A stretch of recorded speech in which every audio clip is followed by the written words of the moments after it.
My name is Paige Dupuy. My name is Neil Dupuy. And I'm Bridget Eichenberg. And this is Leading Ladies, a legacy of social reform. Early in the 19th century, the Industrial Revolution offered new opportunities to earn money. Many American men left the farms for jobs in towns and cities. The world of business, trade, and government was viewed as a place for men. Women, on the other hand, belonged at home where their task was to raise children. At the Seneca Falls Convention in 1848, Elizabeth Cady Stanton and Lucretia Mott gathered with others to discuss the social, civil, and religious status, as well as the rights of women.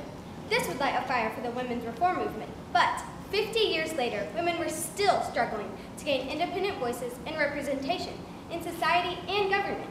A new generation of leadership was needed to turn these feminist ideals into reality. This is the story of Elizabeth Bisland and Nellie Bly, two young journalists in the Progressive Era who used their unique positions as female reporters to become a voice for women who were powerless in the workplace, government, and sometimes even their own homes. These ladies would embrace the legacy of social reform and establish themselves as leaders of women's rights. Hi, Nellie, ho, Nellie, listen, love to me. I'll sing for you and play for you a dulcet melody. Well, if it isn't my star reporter, Nellie Bly, what can I do for you? I've been thinking over my next story. I just finished this book that was published in 1873 by Jules Verne. It's about a gentleman named Phileas Fogg who travels around the world in 80 days. I think I should try just that. Progress has been made in communication and transportation, so now's the time to put this book to the test. I have the whole route planned out. I used the book as a base for my itinerary, and with a few adjustments, I think this really can be done. Whoa, Nellie, do you mean to tell me that you want to make this trip alone? Yes. The World newspaper has offices in all the major cities across the globe. I could use those as checkpoints to telegraph stories back to you for publication. I've thought of it all. Must I remind you that you are a woman? A young girl can't just go gallivanting around the globe alone. It would be irresponsible of me to send you by yourself. This is no job for a lady. We can send one of our male reporters for this. Fine. You send them in. But I'll start the same day for another newspaper, and I'll beat it. Nellie, be reasonable. You have to understand that this is a very odd request. The newspaper industry only hires a handful of female journalists.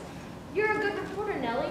When you posed as a factory worker, it exposed the horrible working conditions of the women there. And you opened the eyes of New York to the selling of babies on the black market. But this would be a very dangerous trip, and I would have no way of guaranteeing your safety. Mr. Cockrell, this is something I really believe in. I can show the world that women can do anything a man can. Women are just as competent and capable as men. You don't have any doubts in my reporting skills or my plan for the trip. The only doubt that you have in me is that I am a woman, and that is disappointing. Okay, I'll suggest the idea to Mr. Pulitzer. He might just go for this wild idea. The nerve of that man. Does he feel the need to remind me I'm a woman? I am keenly aware of the fact that I live in a male-dominant society and how few rights I have. When I was a girl in Pennsylvania, my mother had to remarry after my father died to support our family. The man she married was an abusive drunk. We were lucky to escape him. Seeing my own mother beaten and hearing him call her a whore is something I can never forget. We were powerless. From then on, I decided that I would never have to rely on a man again. When I came of age, I was expected to become a teacher or a cook. To get this job as a reporter for the World newspaper, I had to go undercover into an insane asylum at Blackwell's Island. I had to fake being a lunatic to expose the mistreatments of the patients there, and I didn't even know if I would make it out alive. But I said that I could, and I would, and I did. After my story ran, the city of New York dedicated almost $1 million to help provide better care for the mentally ill. No one cared how dangerous that was for a woman, and I was happy to do it. I love taking risks for my assignments and going undercover to get a good story, but I am the last person who needs reminding of their gender. This woman can do the job. Extra, extra, read all about it. Pulitzer sends Nellie Bly around the world. Goodbye, New York. I'd rather die than come back unsuccessful. Pulitzer advertised this trip for weeks, and due to this promotion, the Cosmopolitan sent their own female reporter on the same trip headed the opposite direction. As Nellie Bly boarded the Augusta Victoria going east, she had no idea that there was another young girl preparing for her own adventure heading west. All aboard! If, on the 13th of November, 1889, some amateur prophet foretold that I'd be spending Christmas Day of that year steaming through the waters that washed the shores of the Indian Empire, I hope I should call to his attention the quote, "The Lord loveth a cheerful liar," and bid him go in peace. On the 14th of November, I was summoned to the Cosmopolitan office where I'm employed. They told me I would be leaving on a trip. It appeared Joseph Pulitzer had dispatched a reporter by the name of Nellie Bly to go around the world in 80 days, and I would be testing her itinerary by going the opposite direction. Originally, I was a reluctant participant. I thought it was an outrageous request for me to embark on a trip around the world without a day's notice to prepare. But I accepted this proposal, for I know how fortunate I am to have this opportunity. Who am I to turn my back on a chance to see the world, to see places I've only read about? You see, I've been a writer all my life. Back in Louisiana, I wrote poetry for the women's section in my local newspaper. My family lost everything in the war between the states, and I learned long ago not to turn a good job down.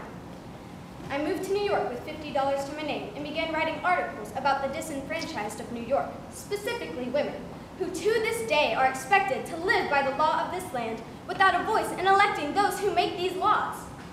The attention we would receive, if we survived this undertaking, would give us a platform to share the issues that women face and help further our cause. Years ago, Susan B. Anthony said, "Careful, cautious people can never bring about a reform." At last, I understood what she meant.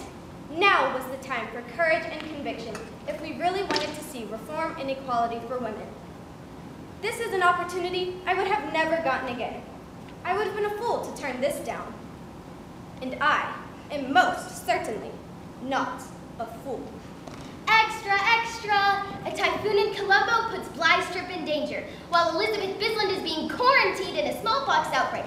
People are making bets and crowding the streets just to get a newspaper and find out where the Globe-Trotting girls will be next.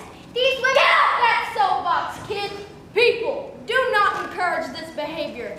These girls are setting a bad example of what is expected of our women. They are destroying the moral backbones of our families. They should be at home, not on a trip around the world. They are making the citizens of our country act like animals, betting their hard-earned dollars on who will come back first. If they even come back, do we really want to teach our young women to live such scandalous lives? This yellow journalism is nothing but another one of Pulitzer's stunts to sell more newspapers, and you fools are falling into his trap. Men, take charge of your women. Be the leaders of the house. Be the man God created you to be. This is absurd. On January 25th, 1890, I returned back to New York for my race around the world. I made the trip in 72 days with plenty of time to spare. Just 4 days later, I also arrived in New York, proving that this trip could be done, and it could be done by women. Because of the trip, every newspaper in America wanted their own female reporter, and young, competent women were lining up for the job. We inspired young women to seek professions and careers and live independent lives. As journalists and social reform advocates, our audience expanded and granted us access to interview suffragette Susan B. Anthony and anarchist Emma Goldman. There is no doubt that what these ladies did in the journalism field was groundbreaking, but how they helped redefine the roles and expectations of women in the 19th century was even more significant. Nellie Bly and Elizabeth Bisland were not only racing around the world, they were racing through the very heart of the Victorian age. We would never meet, but our lives would be forever bound together because an unerring sense of social justice was always in our souls. We helped the world see that women's rights are human rights and all people deserve equality.